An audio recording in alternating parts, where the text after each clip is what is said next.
Geka, un viaje mágico a Egipto, por Nuria Pradas. Capítulo 1.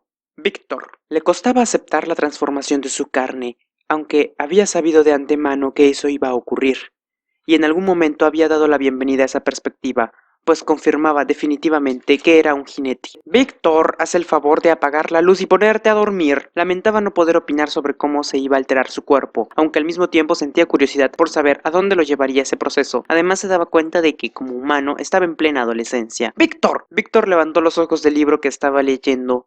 La voz de su madre sonaba próxima y amenazadora. Se acercaba el momento de que entraría en la habitación y le arrebataría el libro de las manos, como siempre. La curiosidad lo llevó a desafiar un poco más la autoridad materna y leyó la última línea, en un acto lleno de heroísmo. ¿Cuándo sabré por fin quién y qué soy yo? La sombra de su madre se dibujaba en la pared del pasillo. El tiempo se agotaba y la paciencia de su madre también. Puso cuidadosamente el punto en la página que había acabado de leer y deja el libro en la mesilla de noche. Se quitó los anteojos y los colocó encima del libro. Los miró de reojo. No le gustaban aquellos anteojos, pero su madre decía que eran como un tanque de guerra, indestructibles. Al final apagó la luz. Los pasos de su madre se perdieron por el pasillo. Víctor se quedó mirando a la oscuridad con los ojos bien abiertos. Las últimas palabras que había leído se habían grabado en negrita en el cerebro. ¿Cuándo sabré por fin quién y qué soy yo? No se lo había pasado nunca por la cabeza. Una pregunta como aquella. Supuso que era la pregunta que se hacían los héroes. La repitió mentalmente. ¿Cuándo sabré por fin quién y qué soy yo? Pensó que él era un niño bastante normal, un niño de 12 años, larguirucho, delgado, con las piernas como alambres, un rubio con el pelo tan enmarañado que no había peine en el mundo que pudiera desenredarlo. Era alguien que tan solo ocupaba un espacio muy pequeño en la habitación, en casa, en el colegio, en la vida. Alguien muy diferente a Eragon, su héroe. Eso era evidente. No tenía ni una zafira que le leyera sus pensamientos.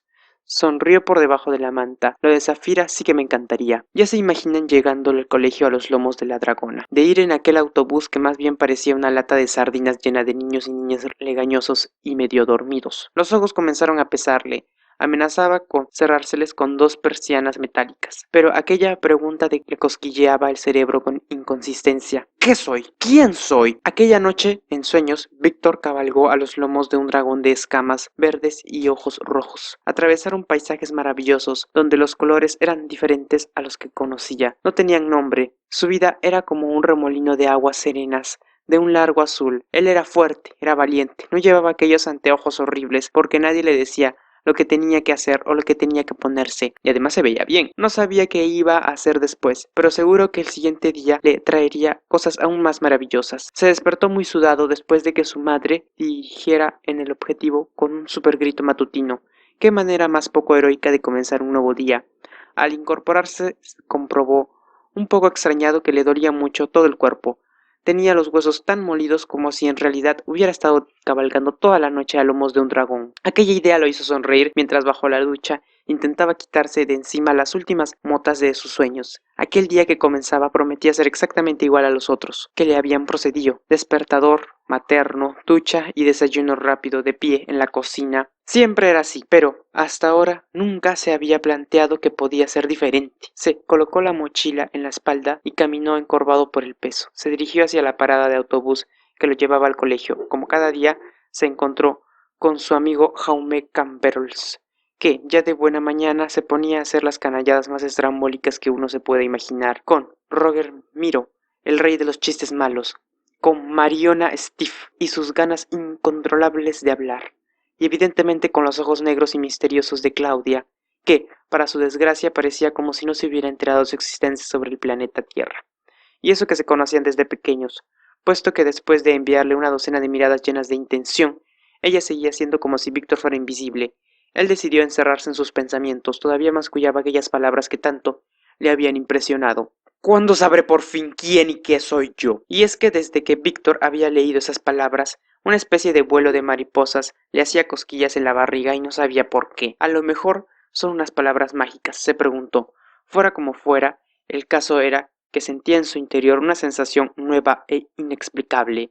Era como si le faltaba oxígeno para respirar, como si la vida se le hubiera quedado pequeña, como pasaba con los pantalones de un año otro. Era como si no tuviera suficiente con lo que le ocurría cada día, como si esperara desesperadamente alguna cosa que tenía que llegar, una cosa extraordinaria. Sí, era como si esperara una respuesta, mejor dicho, la respuesta. Aquel interrogante que se le había clavado en el cerebro. Sacudió la cabeza para deshacerse de aquel montón de ideas inquietantes. Bueno, al fin y al cabo debían de ser solo paranoias suyas. Tal vez tenía razón. Su madre, cuando decía que no tenía que leer tan tarde, tal vez sí que la realidad y la fantasía se habían entrelazado en la mente. Se propuso aterrizar en el mundo de los comunes mortales y como todos los comunes mortales, en aquel momento se reían de un chiste de Miro. Él también se puso a reír, aunque no sabía de qué. Al bajar del autobús empezaron a caminar con una parsimonia exasperante. La velocidad a la que caminaban Víctor y sus compañeros era directamente proporcional a las pocas ganas que tenían de llegar al colegio. Como cada día les faltó un pelo para que le cerraran las narices a la puerta pesada de entrada. Subieron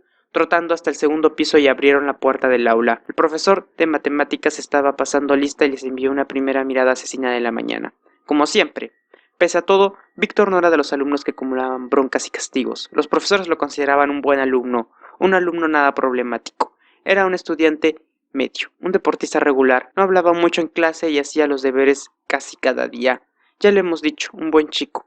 En casa tampoco daba problemas. Bueno, de hecho, solo discutía con su madre por la mañana que tenían de comprarle anteojos patéticos y por su otra manía de hacerle apagar la luz, aunque Eragon estuviera a punto de enfrentarse al mismísimo Razak. En resumen, Víctor era un chico de lo más normal, un chico casi invisible. Aquel día siguió las clases con toda la intención que pudo. Por la tarde empezó a lloviznar y los ojos se le quedaron enredados entre las diminutas gotas de lluvia que golpeaban rítmicamente los cristales. Las voces de sus profesores se convirtieron en un susurro lejano y su humor se fue oscureciendo a la vez que se oscurecía el cielo. Ahora parecía como si las mariposas de la barriga hubieran enloquecido. Al terminar las clases tenía entrenamiento de balonmano. Se la pasaba bien entrenando. Nunca había faltado un entrenamiento, pero sin saber muy bien por qué una idea estrafalaria nueva y temeraria le atravesó al cerebro a la velocidad de la luz. Hoy faltaría. Con el miedo del que no estaba acostumbrado a saltarse las reglas, se escapó del colegio y procuró que no lo viera ningún profesor. También intentó no tropezarse con ningún compañero del equipo y menos aún con el entrenador. No fue una misión arriesgada como él pensaba, al contrario, salió a la calle sin ninguna dificultad. Había parado de llover, una patina de humedad hacía brillar las aceras, los coches de edificios, la ciudad parecía encantada, estaba mojada y tenuamente iluminada por una luz neblinosa. Pensó que el parque, que aquel donde había ido con su madre a jugar con la arena, sería un buen sitio para pasar el rato mientras duraba el entrenamiento. No podía volver a casa tan temprano, no había pensado en ninguna excusa convincente y su madre tenía una vocación innata de detective. Bien, casi se podía decir que tenía un máster detectivesco, porque siempre que acababa descubriendo lo que se proponía descubrir. Después de la lluvia, el parque estaba poco concurrido.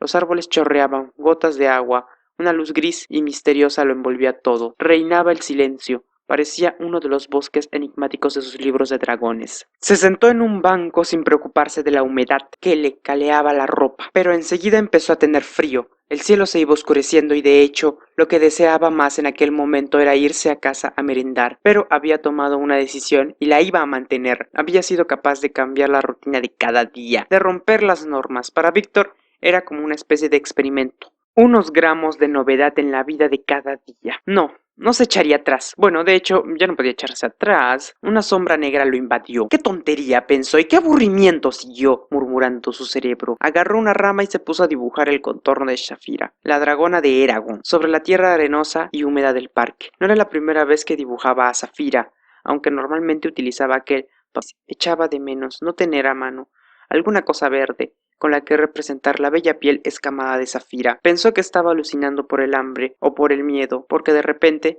le pareció ver un resplandor verde en el suelo, dentro del perfil de dragón. Primero se asustó un poco, después, en cambio, usó la cabeza para encontrar una explicación. Seguramente aquello verde, fuera lo que fuera, debió de haberse quedado enterrado a poca profundidad y sus maniobras con la rama lo debieron de sacar a la superficie. Siguió dándole el objeto con la rama hasta que se quedó al descubierto. Brillaba mucho, a simple vista parecía un escarabajo, pero no era un escarabajo normal, sino una especie de joya muy bonita con un resplandor metálico y esmeralda. Se inclinó para ver mejor aquel objeto. El corazón y la curiosidad fueron más deprisa que la razón y la prudencia. Víctor estiró la mano hasta tocar el escarabajo brillante. Inmediatamente sintió como si un rayo lo estuviera atravesando la mano. Después, el mundo desapareció. Geka, un viaje mágico a Egipto, por Nuria Pradas. Capítulo 2. Tutmosis. Parpadeó varias veces, intentaba abrir los ojos, pero aquel movimiento tan insignificante le suponía un esfuerzo enorme. Tenía el cuerpo destrozado, se dio cuenta de que estaba estirado en el suelo, pero no era el suelo húmedo del parque. Ahora sí que abrió los ojos, lo veía todo borroso. Instintivamente hizo el gesto de subirse los anteojos, pero no los llevaba puestos. El corazón se le subió a la garganta. Sin anteojos era niño perdido. Palmó el suelo. Uf, estaban allí, a su lado. Se los puso. Su madre tenía razón. Eran feos, pero fuertes, y no se habían roto. Eso sí, estaban completamente torcidos. El ojo derecho hacia arriba y el izquierdo hacia abajo. Tenía que girar la cabeza de una forma extraña para poder ver algo, y lo que vio a través de sus anteojos torcidos lo dejó estupefacto. Dio un salto del susto, un salto que ni él mismo se creía capaz de dar. Se quedó medio incorporado. Le costaba asimilar la información que los ojos le transmitían al cerebro. Una cara rarísima lo miraba con los ojos tan abiertos de par en par como los suyos. Un rostro que parecía tener tanto miedo de Víctor como Víctor de él. Las dos caras asustadas se quedaron quietas, observándose mutuamente. La tensión se palpaba en el aire. Víctor puso toda su atención en aquella cara misteriosa. Al parecer pertenecía a un niño de su misma edad, pero era muy raro. Llevaba la cabeza casi pelada, solo le caía por el lado derecho recogido una coleta, un mechón de pelo negro como la noche. E iba medio desnudo. Llevaba una faldita, sí, lo habían leído bien, blanca, sujeta con un nudo de adelante. El niño tenía las cejas negras y espesas, los ojos muy abiertos y redondos, y las orejas parecían muy grandes, colocadas una a cada lado de aquella cabeza casi yerma. ¿Quién eres tú?, preguntó Víctor tartamudeando, asustado. El niño también tartamudeó un poco, pero con una especie de galamaitias completamente incomprensibles. Estaba claro de que no hablaba español, ni inglés, ni francés, ni ¿en qué idioma hablaba aquel chico? Se volvió a hacer el silencio. El niño de la coleta, que hasta ahora se había quedado inclinado encima de Víctor, estudiándolo, observándolo como si él fuera el bicho raro, se enderezó y levantó la cabeza como un pavo real, mientras cruzaba los brazos sobre el pecho con fanfarronería. No pintaba nada bien. ¿Acaso buscaba pelea? Víctor pensó que era más prudente levantarse y ser amable. Alargó el brazo derecho hacia el chico para saludarlo, y al abrir la mano que mantenía cerrada con fuerza para estrechársela cayó un objeto al suelo. Los dos objetos se quedaron fijamente. El escarabajo. Con tantas sorpresas, Víctor se había olvidado de que aquel hallazgo verde y candente. ¡Uf! Ahora se daba cuenta de cómo le escocía la mano. El niño estremeció, volvió a parlotear aquella manera extraña. Parecía muy sorprendido. Se dirigió a una mesa pequeña sobre la que había un cofre que brillaba. Lo adornaban muchas joyas incrustadas. El niño lo abrió y sacó un escarabajo idéntico al de Víctor. Se le acercó con su escarabajo esmeralda en la mano. Víctor pensó que si un escarabajo escocía de aquella manera, dos podían ser muy peligrosos, así que retrocedió unos pasos mientras agradecía el detalle con una sonrisa y lo rechazaba con la mano. Pero el muchacho era tosudo, y sin hacer caso de las resistencias de Víctor, continuó acercándosele, hasta que él, de tanto retroceder, chocó contra la pared, a la que se quedó enganchado como una mosca. Entonces aquel niño estrambótico y probablemente peligroso recogió el escarabajo que estaba en el suelo, el que se lo había caído a Víctor, y se lo volvió a poner en la mano, quisiera él o no. Víctor pudo comprobar aliviado que ahora el escarabajo ya no quemaba. Al contrario, una sensación placentera, una gran relajación le inundó el cuerpo. El niño giró su escarabajo. La parte de abajo era plana y tenía unas inscripciones. Víctor lo imitó. Su escarabajo era idéntico. Tenía las mismas inscripciones. Sin duda eran escarabajos gemelos. Los niños encararon los dos escarabajos. El chico de la coleta con seguridad, Víctor siguiendo un impulso extraño. Entonces, como si fueran dos imanes, los escarabajos se fueron acercando poco a poco y arrastraron con su fuerza las manos de los niños, que los miraban boquiabiertos. El escarabajo se unió con una conjunción perfecta. Una corriente eléctrica recorrió los cuerpos de los jóvenes. «Geka», dijo el chico. «Magia», repitió Víctor. Se entendían perfectamente a pesar de que cada uno continuaba hablando su lengua. Víctor no salía de su asombro, pero con la novedad las cosas se habían puesto más fáciles. Había llegado la hora de las presentaciones. «Yo soy Menherperre Tutmosis», dijo con voz solemne y clara el niño de la coleta. Al oír aquel nombre, Víctor estuvo a punto de echarse a reír, pero pensó que lo considerarían como un acto de muy mala educación y poco amistoso. Y de hecho todavía no sabía si aquel chico extraño era amigo o enemigo. Era mejor, pues, ir con los pies de plomo. «Yo me llamo Víctor». El que se rió fue el otro. Víctor pensó que su nombre le debía sonar tan cómico y estrambólico como a él. le había parecido el suyo. Bueno, estaban en paz, empatados. Se hizo un breve silencio. No obstante, Víctor reaccionó de inmediato. Ahora que ya se podía entender con, bueno, como se llamara, tenía que aclarar un par de cosas. ¿Dónde estoy? ¿Tú quién eres? No entiendo nada de nada. El chico de la coleta ahora parecía muy tranquilo. Dominaba la situación. Claro, como estaba en su casa, volvió a separar los escarabajos sin ningún esfuerzo, como si aquella fuerza mágica y magnética no hubiera existido nunca. Es mi amuleto mágico. Mira, enseñándole a Víctor. El niño pasó su dedo por unas extrañas inscripciones dibujadas en el caparazón del escarabajo. Víctor, curioso por naturaleza, se acercó con prudencia. Mira, ¿ves? Aquí está escrito mi nombre. Víctor miraba atentamente los extraños símbolos de escarabajo, inclinado a la cabeza para no perderse detalle, y de repente lo entendió. Pero si son jeroglíficos egipcios. Y tu nombre es Me puedes llamar Tutmosis. Los íntimos me llaman así. Víctor había atado cabos, pero los cabos que ligaban no le gustaban nada. Entonces estoy en el antiguo Egipto. Estás en Egipto, claro. Y no me he muerto, estoy vivo. Tutmosis se le quedó mirando con el rabillo del ojo. Aquel chico de pelo alborotado y desteñido y pinta estrafalaria era muy, pero muy extraño. ¿Estás vivo? Víctor sonrió aliviado. ¿Qué peso se había quitado de encima? Había llegado a pensar que había pasado a mejor o peor vida, pero algo no acababa de cuadrarle en aquella situación. Era un muchacho inteligente y espabilado, y muy observador. No se le escapaba ni una. No puede ser. Si estoy en el antiguo Egipto, ¿cómo es que entiendo todo lo que me dices? Si yo soy de Barcelona. Tutmosis miró de nuevo al escarabajo y después clavó sus ojos oscuros en Víctor. Jeca, no te separes nunca de tu escarabajo. No solamente te protegerá, gracias a él nos podrás entender. Pero yo no sé si los quiero entender. Yo quiero volver a casa. Tutmosis levantó una ceja. Ahora es un poco difícil. ¿Por qué? Preguntó Víctor un poco angustiado, y con toda naturalidad Tutmosis le respondió. Sé iniciar el encantamiento, pero no sé cómo se hace para romperlo. No tengo muchos conocimientos de Heka todavía. En aquel momento, Víctor le habría dado un puñetazo en toda la cara, pero se limitó a exclamar: Mi madre me mata si no vuelvo. Heka, un viaje mágico a Egipto, por Nuria Pradas. Jepri, mi madre Isis es una de las esposas secundarias de Tutmosis II, el faraón de Egipto, mi padre. Víctor y Tutmosis estaban sentados en el suelo uno delante del otro. Ahora que ya no estaban tan asustados, Víctor se dio cuenta de que se encontraba en una sala digna del mejor museo de egiptología del mundo. Era una sala grande, mucho más grande que toda su casa. Las paredes estaban adornadas con pinturas y el techo era tan alto que tenía que levantar mucho la cabeza para poder ver dónde se acababa. Una terraza a la que accedía sin ningún tipo de puerta prolongaba y refrescaba la habitación, aunque ya estaba oscureciendo. Víctor adivinó a través de los anteojos estropeados de las siluetas de los árboles que balanceaban el viento y oyó el sonido del agua. Allí debajo debía haber un jardín.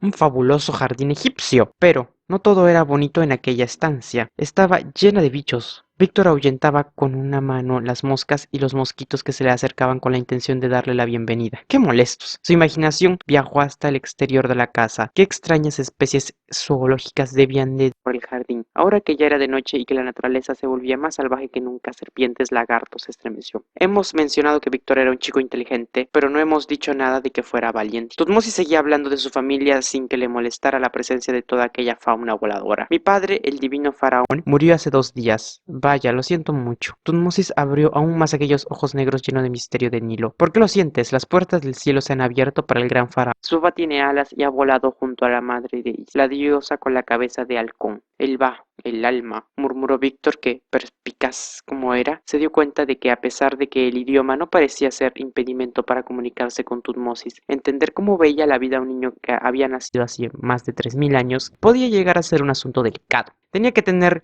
cuidado con lo que decía. Si el faraón ha muerto y tú eres su hijo, eso quiere decir que estoy hablando con el nuevo faraón de Egipto, ¿no? Qué fuerte, tú. ¿Tú eres Tutmosis III? Preguntó Víctor, que no tenía muy clara la historia de Egipto, pero que estaba seguro de que después del 2 viene el 3. Un velo empañó aquellos ojos tan negros y llenos de melancolía. El joven Tutmosis ahora parecía un pájaro que no se atrevía a volar. Eso era lo que mi padre esperaba y mi madre Isis deseaba, pero Víctor no se atrevió a preguntar qué había pasado. ¿Qué obstáculo había impuesto entre Tutmosis y el trono del reino más grande del mundo? Bueno, de aquel mundo, claro.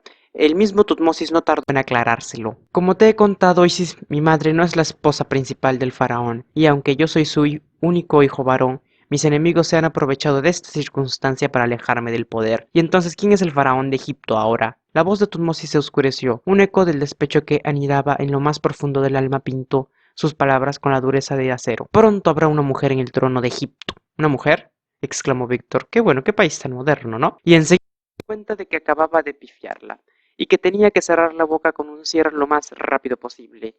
Por lo visto, Tutmosis no estaba para reflexiones feministas y lo miraba con una cara asesina. Japtuseme, el gran sacerdote de Amón, consultó al oráculo. ¿Al oráculo? Preguntó Víctor, al que no siempre le resultaba fácil seguir el hilo de la conversación del joven egipcio. Tutmosis no pudo evitar dirigir una mirada llena de menosprecio a aquel extraño ser que le habían enviado los dioses. Empezaba a pensar que era un ignorante al que le hacía falta explicárselo todo. El oráculo del santuario de Siwa, en el desierto, claro, allí es donde vive el padre de todos los dioses, Amon-Ra, y donde los sacerdotes van a conocer el futuro. ¡Ah! Exclamó Víctor abriendo mucho la boca. Tutmosis miró de reojo a aquel muchacho tan extraño. No estaba seguro de que hubiera entendido ni media palabra de lo que acababa de decir. ¿De verdad has estado en un oráculo? Víctor meditó la respuesta. Lo más parecido a un oráculo que él conocía era el profe de lengua, que podía adivinar hasta con los ojos cerrados quién mascaba chicle en clase y de qué marca era. Negó con la cabeza y preguntó: ¿y qué dijo el oráculo? Lo que dijo de verdad solo lo sabe él, pero se las arregló bien para que todo Egipto creyera sus mentiras. Víctor lo escuchaba sin perder detalle. Aquella historia era mucho mejor que la novela más emocionante de dragones voladores que jamás hubiera leído. ¿Que se lo inventó todo? Tutmosis, el príncipe de Egipto, apretó los dientes. La mirada se le endureció aún más. La rabia se quedó enganchada en cada una de las palabras que pronunció a continuación. Hatshepsut, que es más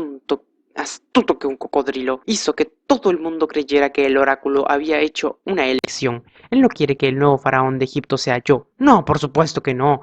Era enemigo de mi padre y ahora es mi enemigo.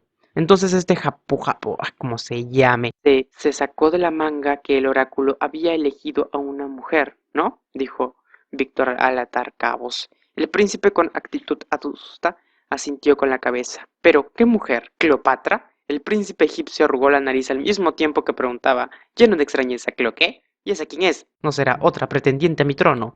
Y el trono airado de Tutmosis asustó a Víctor, que tuvo que admitir mentalmente que era un poco ignorante de la historia de Egipto. De hecho, la expresión de sorpresa le acababa de dejar bien en claro que en aquellos momentos Cleopatra no debía ni haber nacido todavía. Le hizo un gesto tranquilizador a su interlocutor, que siguió hablando. La mujer es Hatshepsut, la esposa principal de mi padre, Tutmosis II. Pronto será coronada como faraón de Egipto.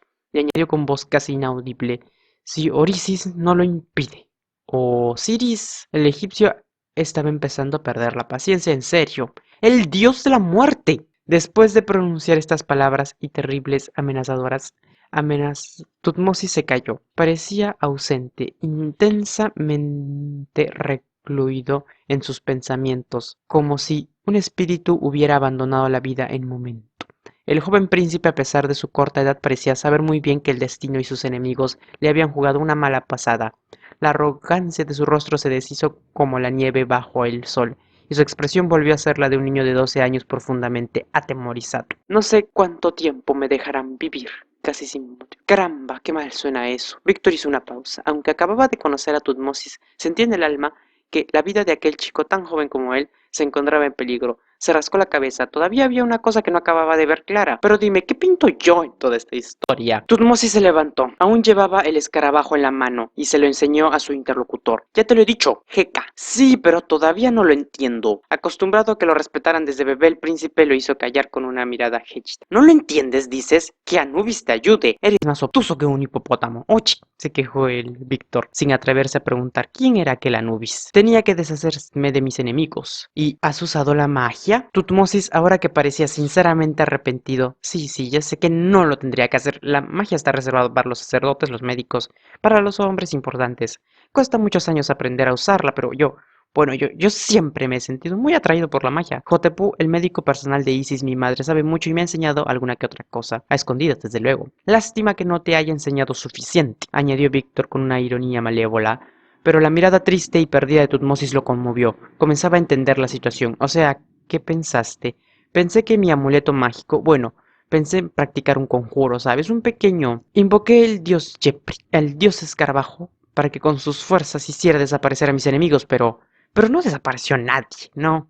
Al contrario, he aparecido yo, murmuró Víctor sin acabar de digerir todo lo que estaba pasando, y añadió como si hablara con él mismo. Vaya, con lo de la gente que hay en el mundo, y he tenido que ser yo el que me haya tropezado con un aprendiz de mago en prácticas y además inepto. Tutmosis no lo escuchaba, se tiró al suelo, estaba completamente hundido y empezó a llorar, pero enseguida irguió la cabeza, avergonzado por haber caído a la debilidad de las lágrimas, unas lágrimas que se secó con el dorso de la mano con rabia, procurando no dejar ni rastros. No lo tendría que haber hecho, pero tengo que proteger a mi madre del odio de Hatshepsut, y me tengo que proteger a mí mismo. Quedaban tantas preguntas por hacer, pero en aquel momento se oyeron unos golpes fuertes en la puerta. Tutmosis y Víctor se miraron aterrorizados, al mismo tiempo como si todas las fuerzas del universo se hubieran congeniado en aquel instante dentro de la estancia del príncipe. Se abrió una pequeña puerta disimulada por un tapiz. La cara de una niña de cabellos negros, largos, con unos ojos brillantes y una expresión seria, apareció de la nada. —¡Sita! —exclamó Tutmosis—, sígueme deprisa, no podemos perder tiempo —susurró la muchacha mientras agarraba la mano de Tutmosis y estiraba de él hacia un pasadizo secreto. Víctor se quedó contemplando con desconfianza la oscuridad boca abierta en la pared. No le hacía ni pizca de gracia tener que entrar allá adentro. En aquel momento los golpes cesaron y él volvió a respirar tranquilo. Al parecer el peligro se alejaba. Y de repente la puerta de la habitación de Tutmosis se abrió de par en medio de un gran estrépito. Antes de entrar en el pasadizo para seguir a Tutmosis y Sita, Víctor vio la cara enrabiada de un hombre calvo y grande, cargado de malas intenciones. Se metió el escarabajo en el bolsillo de los jeans y echó a correr. Heka, un viaje mágico a Egipto, por Nuria Pradas. Capítulo 4. Hatshepsut, una mujer menuda, se movía nerviosa de un lado a otro de la lujosa estancia, bajo la mirada atenta de un hombre de apariencia tranquila y serena, que estaba sentado en un taburete, de pie, inmóvil con la cara inexpresiva. Otro hombre, alto, grande, con la cabeza rapada, que iba vestido con la túnica blanca de sacerdote, lo escuchaba con actitud grave. —¿Cómo que ha desaparecido? Eso no puede ser. Es un niño de 12 años, por Amón.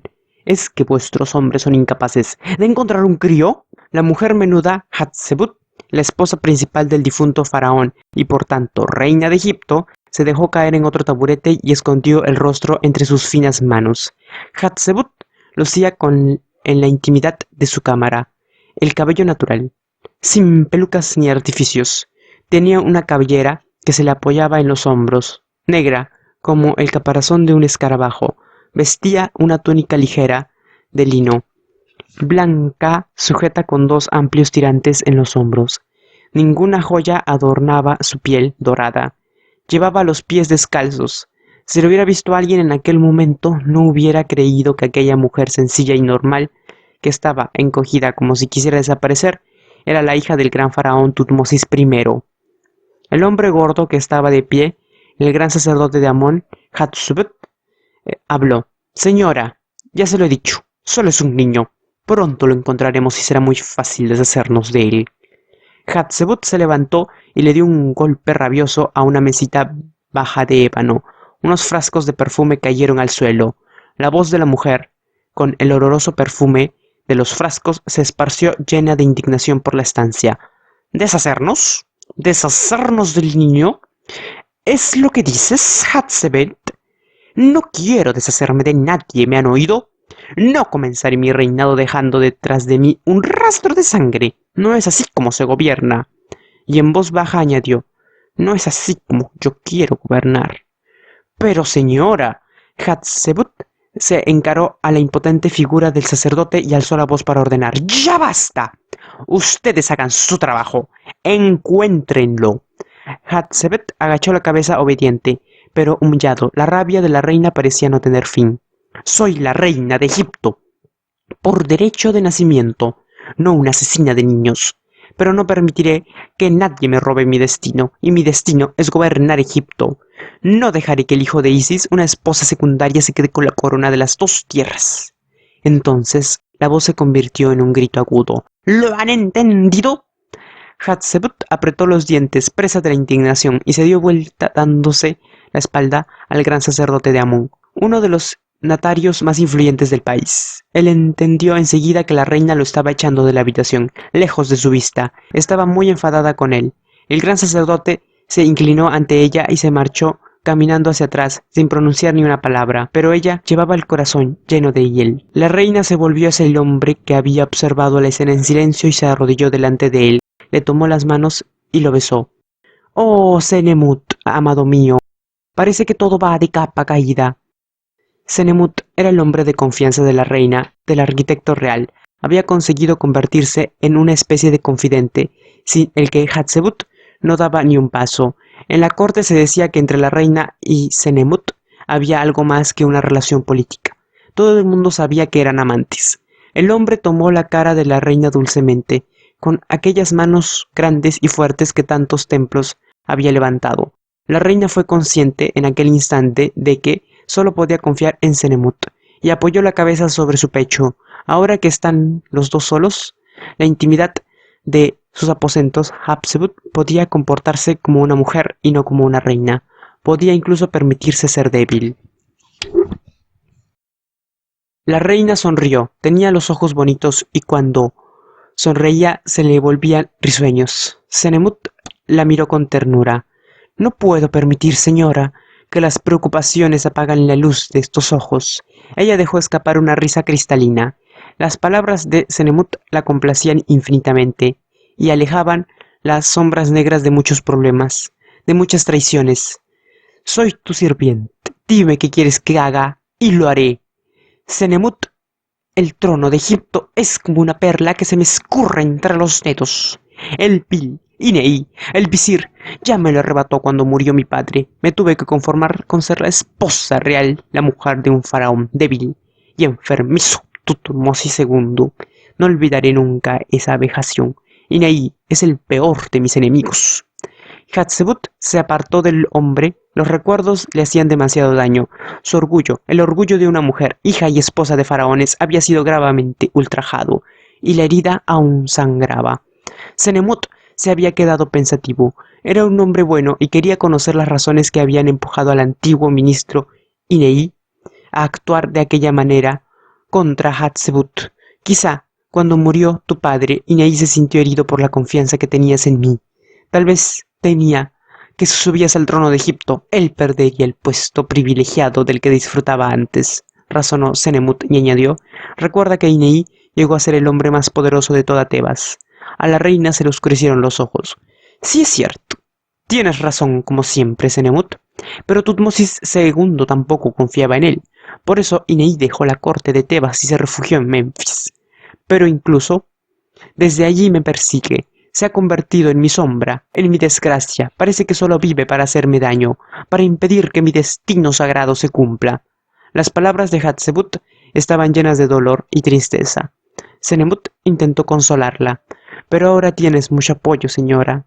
Sin ir más lejos, al gran sacerdote de Amón, Hatshepsut. Hatshepsut lo interrumpió. Su voz tomó un giro dolorosamente irónico. Ah, sí, Hatshepsut. ¿Quién puede fiarse de él? Es un hombre codicioso y sin escrúpulos. Lo acabas de ver con tus propios ojos, y añadió. Es como un cocodrilo gordo al acecho de sus presas. La comparación hizo que Senemut se riera. Hatshepsut avanzó hacia la gran terraza. Tebas ya dormía bajo una noche oscura y transparente. El aire caliente jugaba con los cabellos de la reina, con los pliegues de su túnica. Senemut se le acercó. No le deseo ningún mal al joven Tutmosis ni a Isis, su madre, dijo la reina, pero sé que esta mujer hará cualquier cosa para ver a su hijo sentado en el trono de Egipto. Estoy segura de que Isis quiere ponerse en contacto con Inei, que lo que quiere como aliado.